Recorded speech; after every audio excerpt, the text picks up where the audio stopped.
Imagine being dropped onto a frozen alien moon where even your breath can betray you. And while advanced species froze in silence, one human built fire from scraps, shelter from snow, and unity from fear.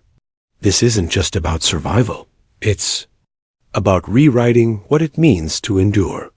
If you're new here, don't forget to subscribe and give us a thumbs up to support the channel. Now, let's jump into the story.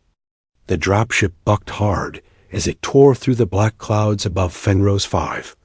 Ice crystals, driven by ferocious wind, hammered the hull like gravel in a steel drum. Inside, emergency lights flickered a pale blue, painting 13 cadets in quick. Flashes of color, scaled arms, feathered necks, glistening shells, and one small human figure wedged near the rear seats.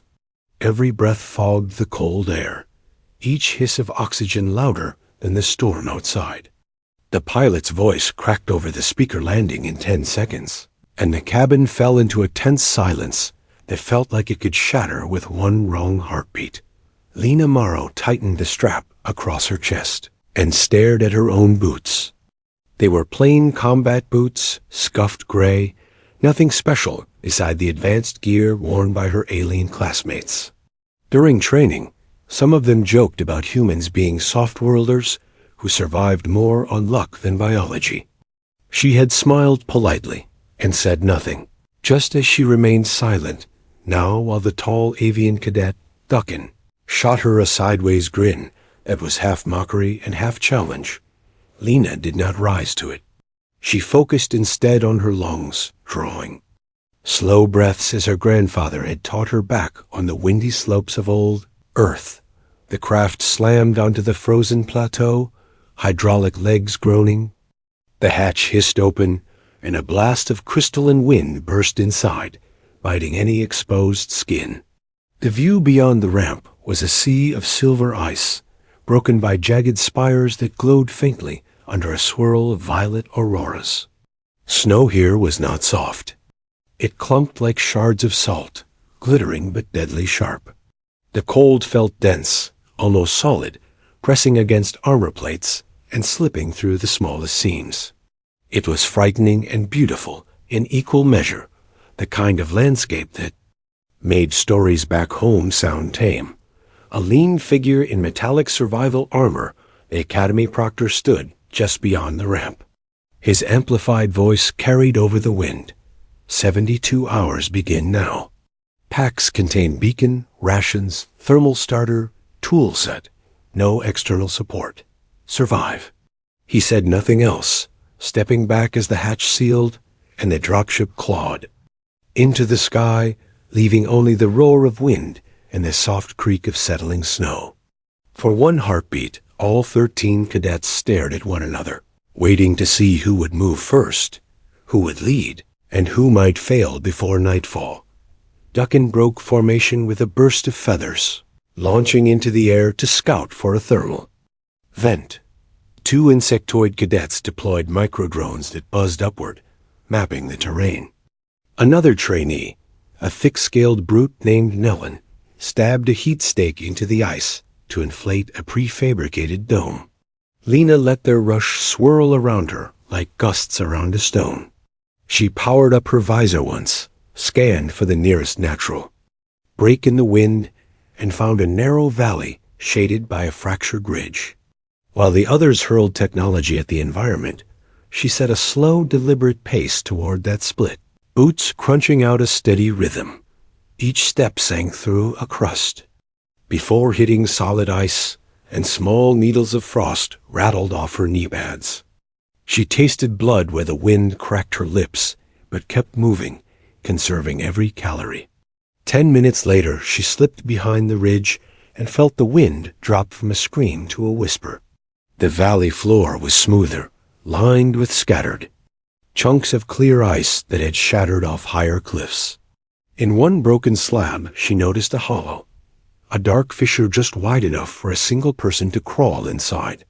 Warm air did not billow from it, but the rock face around the opening was less glazed, hinting at trapped ground heat beneath. Lena knelt, unpacked her multi-tool, and chiseled loose the edges until she could slide inside. The ceiling of the cavity curved like an eggshell, no higher than her shoulders when she sat, but it blocked the wind entirely. From her pouch, she pulled the reflective sheet, spreading it along the inner wall's shiny side inward to bounce heat. Next came the fire.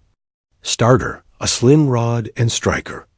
She shaved slivers of ration wrapper, mixed them with a pinch of soot lint, and sparked them alight beneath a fist-sized rock she had warmed inside her coat. A tiny flame caught, licking at the stone, turning it into a crude radiator. She smiled. As the cramped space brightened orange, and the air thawed just enough for her numb fingers to flex.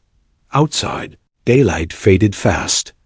Blue shadows stretched across the valley, and a chorus of ice popped and groaned somewhere in the distance. Wind howled over the ridge like a hunting creature that had lost her scent.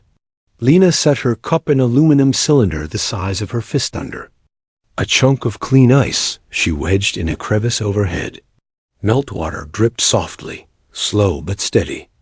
She folded her knees to her chest, tugged her hood low, and let the warmth of the stone seep through her suit's thin lining. The cold would get worse before dawn. Storms could bury this valley in white walls taller than a building. But she had a roof, a spark, and patience, and sometimes that was all survival really needed. As she closed her eyes, the ice above her crackled, sounding exactly like a sky splitting open. The first night on Fenrose 5 lasted 12 brutal hours. Temperatures fell so low that suit readouts blinked in unfamiliar violet warning. Sensor range exceeded. Lena Morrow woke every half hour to tap the stone in her pocket shelter, making sure the small flame had not died. When dawn finally bled a pale stripe across the fisher's mouth, she crawled outside and found the valley transformed. Snow was gone. In its place lay a rippled sheet of blue glass, frozen hard enough to mirror the jagged ridge above. The wind had scoured everything clean, erasing footprints and the faint heat signature that betrayed her hideout. It felt as if the moon had decided to start over, indifferent to whether anyone survived the reset. She took stock in silence. Her rations had thawed just enough to chew, but the water cup now held a disk of ice. She cracked it in two, slipped one half into a pouch near her skin, and tucked the other under her arm for slow melting. Survival was math. Measure heat lost against heat earned and pay attention to every decimal. Satisfied, she set off to scout. The sky was a bruised gray. More storms would come. She needed extra fuel, maybe broken tech panels to reflect heat. 10 minutes into the stroll, she spotted colored shards poking from a snowdrift remnants of Nellen's inflatable dome, shredded in the night. Near it lay a trail of rough grooves, as though someone had crawled rather than walked away. She followed at the lip of a shallow basin. She found the crawling cadet, Brick, a reptilian from a low-temperature world, famous in the academy for mock combat victories. His scales, once dark green, looked frosted white, and his breath rattled like gravel in his throat. The portable heater strapped to his back sat dead, small lights dim and cracked. Lena knelt beside him and pressed 2 fingers to his neck joint. A beat faint, but there. She unpacked her fire starter, but the wind caught the spark and snuffed it twice. No shelter walls here. Heat would vanish before it formed. She changed strategy, pulling a thermal rod from her kit. It was meant as a last resort booster for her own suit, but math again. 1 human still warm, plus 1 reptile freezing, equaled 2 survivors if she gambled now. She snapped the rod, heard the core hiss alive, and slid it under the seam of Brick's chest armor, steam plumed. Brick jerked, eyes flickering open. Instinct made him tense, but the shock passed and his shoulders sagged. Too cold to fight. He rasped.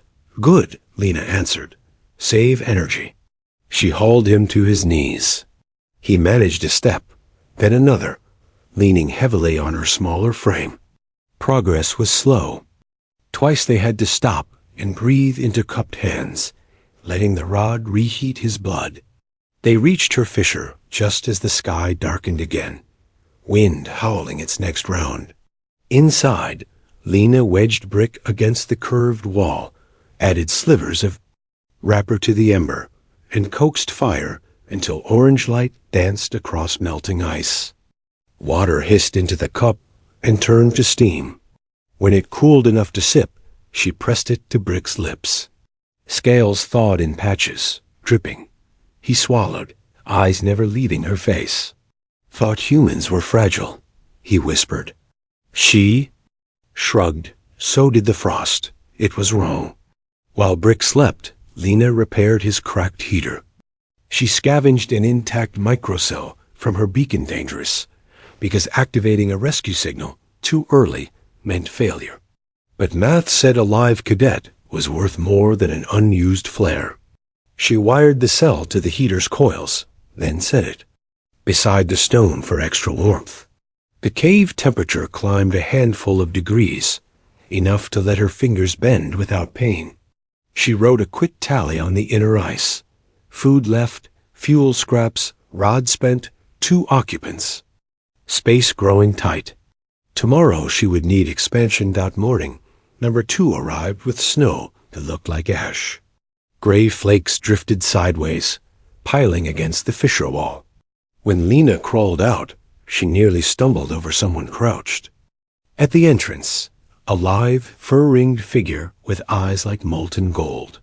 Sella, the cat-like cadet who rarely spoke, had tracked faint heat leaking from cracks in the ice. She held her hands out, showing empty palms, no weapon, only hope. Lena motioned her in. Sella squeezed through, curled near Brick without a word, and exhaled a purring sigh when warmth touched her whiskers. 3 bodies meant more heat, but less room, less air, and faster ration burn. Lena set rules with gestures. Rotate near the fire, share water by measured caps, trade watch shifts. Brick, recovering, volunteered first watch. Sella nodded approval, eyes half closed, listening rather than talking. Trust grew in silence. Outside, the storm deepened, turning daylight to dusk. Violent gusts shook the valley, yet inside the little dome of reflective blanket and flickering stone, the trio survived, breathing in rhythm, a sound softer than wind, but stronger than fear. Near sunset, a sharp screech echoed beyond the ridge, a beacon fail tone, cut off mid-signal. Somewhere, another cadet's technology had promised safety, then broken its vow. Brick looked to Lena, worry clear, but she merely stoked the fire. The frost never forgets, she said quietly. It punishes haste and arrogance. We stay. Patient. We live. He bowed his head in agreement. Sella tapped 2 claws on the ice, a silent promise. In that moment, Lena understood. The cold was not just an enemy. It was a teacher. And unlike boastful instructors, it gave no praise, only consequences. She resolved to learn every lesson it offered before sunrise came again. The blizzard began as a hush, a gentle rattle of ice grains against the fissure wall, but within minutes the sound swelled into a deep, roaring drum that made even Brick's scaled shoulders tense. Inside the cramped chamber, Lena pressed a hand to the icy ceiling and felt the vibration of wind rolling overhead like tank treads. They had survived 2 nights, yet the cold still found ways to test them. Their small fire danced frantically, light flashing over Sella's fur as she tightened the blanket around her shoulders. Brick knelt near the heater, coaxing its repaired coils while keeping one wary eye on the opening. The heat held, but the space no longer did. The air smelled of shared breath, and each exhale raised the frost line another millimeter. If the storm trapped them here, oxygen would surrender long before courage did. Lena made the choice quickly. She clipped a lamp to her collar, pulled on gloves stiff with ice, and crawled outside to find more room before night erased every path. The moment she left the shelter, the wind punched her sideways, stealing warmth in one savage swipe. She angled her body low, using the ridge for cover, and scanned the valley with her visor's dim light. Snow whipped in sheets, but farther up the slope, she spotted angular shadow-splintered ice slabs protruding like ribs. They could be stacked to form walls. She trudged forward, planting each boot with care. One mistake and the wind would topple her into a crevasse. As she reached the first slab, her lamp glinted off metal lodged deep between two shards. She pried it free and recognized part of Dukin's wing harness, now cracked and useless. Alone the metal was junk, but lined inside a wall it could reflect heat. She slung it over her shoulder and kept gathering. A low moan drifted through the eye. Storm. At first she thought it was wind, but then it rose into a clear, guttural call for help. Lena spun, lamp slicing white darkness until it landed on a hunched figure struggling across the ice. The cadet was massive, covered in thick gray fur, matted with frost. When he saw the light, he let out another groan and dropped to one knee. Lena hurried toward him. Closer, she recognized Vorn, the warrior who boasted during training that no climate could break his furred hide. The cold had broken that pride now. His breath rattled in shallow bursts, and white frost rimmed his eyelids, threatening blindness. Lena pressed her glove to his cheek to gauge temperature, not far from lethal. She couldn't drag him and carry supplies, so she dug out her fire starter, struck sparks into a scrap of ration wrapper, and cupped the tiny flame against the harness plate to radiate heat onto his chest. When color slowly returned to his eyes, she leaned close so he could hear. Shelter, this way. Walk or crawl, but move. Vorn nodded once, pushed up, and shuffled behind her through knee-high snow. They had gone only 10 meters when Lena stumbled over another shape half buried beneath drift. A slender cadet, skin translucent like frosted glass, lay curled in the snow. Len, the biosensitive trainee, who used to boast of feeling temperature shifts a kilometer away, now trembled uncontrollably. Her thin suit had cracked along the seams, exposing raw skin to the storm. Lena's chest tightened. 2 rescues meant slower progress, but leaving Len guaranteed death. She tore a length of liner from her pocket, wrapped it around Len's torso, and pressed the warm harness plate to her spine. "Hold this, stay awake," she ordered, and Len's glazed eyes flickered in weak understanding. With Vorn supporting, Len from one side and Lena guiding from the other, they limped toward the fissure, wind fighting each step, ice clawing at ankles. At the entrance, Brick and Sella appeared, braced against the gale, arms outstretched to pull the newcomers inside. Shelter groaned under new weight. Frost puffed from their breaths in thick plumes, and the temperature dropped as gusts sneaked through the widened flap. Lena motioned for Sella to seal the gap with the metal harness plate, while Brick steadied Vorn near the heater. Len collapsed. Beside the stone, limbs shaking like loose branches. Heat flowed unevenly now. The chamber had become a crowded lungs. Lena realized they needed immediate expansion, or all 5 would suffocate. She grabbed her tool, pointed toward the inner wall. Brick understood and began chiseling. Vorn, still weak, used heavy arms to scoop snow from the floor, handing chunks back for Sella to melt over the heater, adding crucial humidity and scavenging water. Len lay quiet, but her eyes tracked the teamwork, hope flickering there like a second fire. Ice cracked loudly overhead, reminding them time was thin. Lena directed the cuts in a semicircle, turning solid wall into a doorway that led into untouched shelf ice. They excavated side by side, Brick carving neat blocks, Vorn stacking them, Sella packing snow as mortar, Lena lining the new chamber with strips of reflective blanket. Len, regaining strength, used delicate fingers to smooth seams, preventing unruly cracks. Hours blurred into steady rhythm, sparks of effort beneath the silence of falling snow. By midnight, they had doubled the floor space and fashioned a narrow vent to cycle air.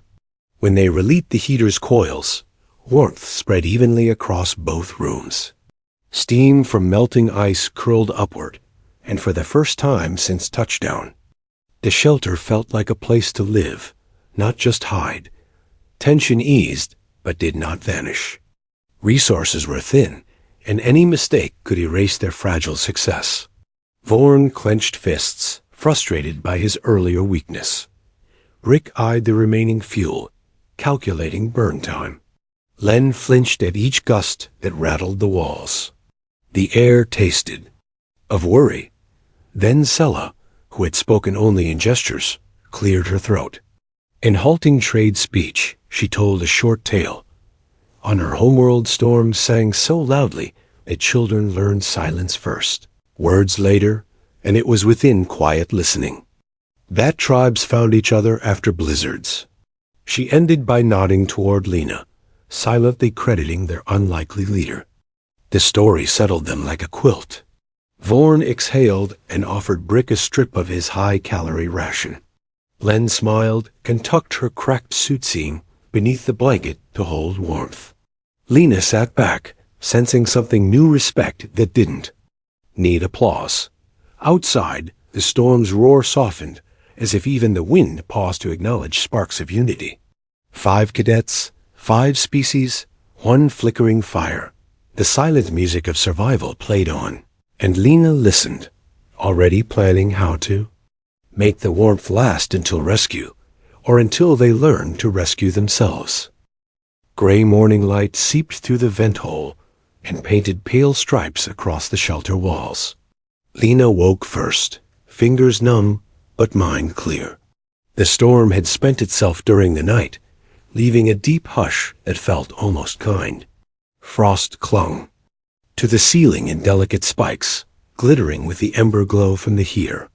She eased past the others, Vorn snoring quietly, Lynn curled next to Sella's tail, Brick sitting upright against the wall, like a silent guard who had drifted into half-sleep. They were alive, warm enough to dream, and that was everything. She crawled outside to check the sky. The clouds had thinned, showing a faint sun that looked more like a pale coin than a star. Wind still tugged at her hood, but it no longer howled. She climbed the ridge for a wider view. The valley was unrecognizable. Snow had drifted into smooth dunes that buried earlier footprints and broken gear. In the far distance, plumes of powder rose where weak sunlight struck unstable crusts. It was beautiful, but she measured beauty in tasks. They had less than 24 hours before the Academy's pickup. The heater cell would die by dusk, and rations were crumbs. They needed a signal strong enough to guide the rescue craft through swirling ice haze. She searched the slopes and spotted fragments of Dukin's wing harness still jutting from the snow. Thin metal, reflective, perfect. Back inside, she laid out the plan in simple words. Pointing to a rough map, she scratched on the ice floor. Vorn. And Brick would gather metal shards. Sella would salvage glossy insulation tape from her own suit.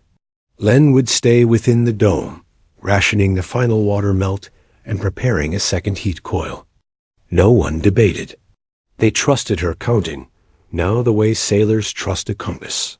They moved with steady focus, conserving precious breath and heat. Vorn's broad shoulders plowed paths through drifts, so Brick could haul slabs behind. Sella twined tape around the edges to make panels that could hinge like petals. Len pieced broken coil segments into a weak but usable spark rod, then wrapped it in heat-resist cloth, ready for one last burst. By midday, they erected the signal on the ridge. 4 curved plates forming a crude mirror pointed toward the gray sky. In the center, Lena wedged the patched spark rod, its tip angled at a shallow tray of polished foil.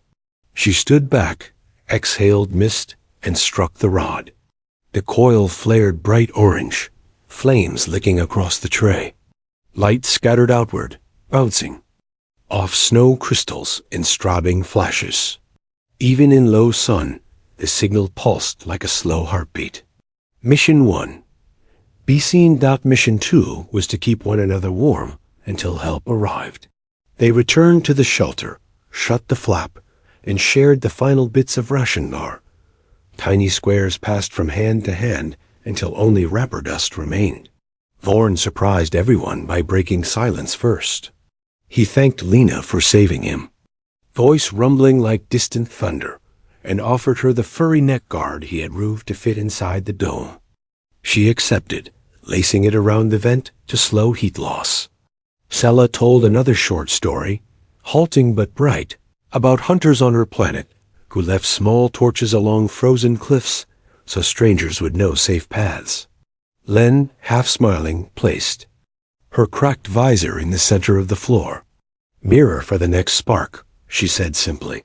Brick nodded, resting a claw on the visor as if sealing a pact. The hours crawled, each breath marking time. They listened for distant engines, but heard only ice settling. When dusk dulled the sky, Lena's signal still burned, flicker weaker but visible. She climbed out once more, shielded her eyes, and was rewarded by a faint blue glow on the horizon. Engines. She hurried back, excitement smothered by caution. Craft incoming, she whispered. They packed only essentials: the heater coil, half a blanket, 3 tools.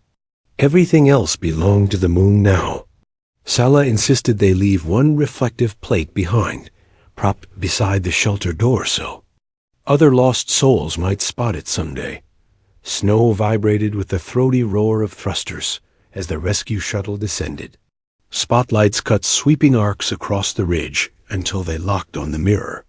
A drone zipped ahead, scanning biosigns, then hovered, nodding its tiny stabilizers as if satisfied. The main hatch lowered, and 2 instructors stepped onto the crust, one crystalline, shining under the lights, the other a broad human with frost on his beard. They expected collapse, panic, drama.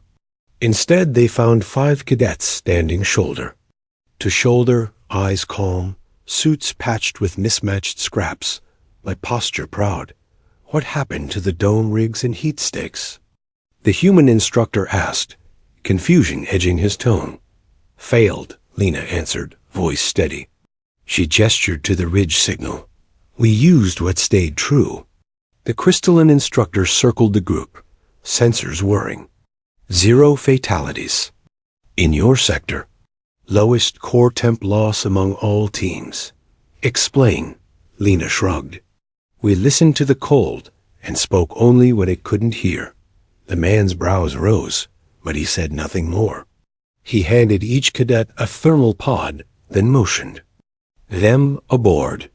In the warm cargo bay, Lena sat last, watching the moon through the hatch as it closed. Her small shelter, half buried already, gleamed once when the shuttle's lights swept over the reflective plate, one final wink of shared fire. She pressed her palms together, feeling heat pads swell in her gloves, yet thinking of the stone.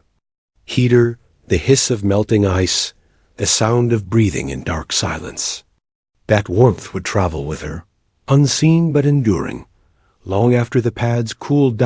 As the shuttle lifted, Brick leaned across the aisle. We passed the trial, he said. But we carry something more. He tapped his chest once. Lena nodded. Outside, Fenrose 5 shrank into a white marble. Inside, 5 cadets, once strangers, now shared a quiet knowledge. Real fire is sparked in stillness, tended by patience, and bright enough to guide anyone willing to stand close, no matter the storm. Beyond,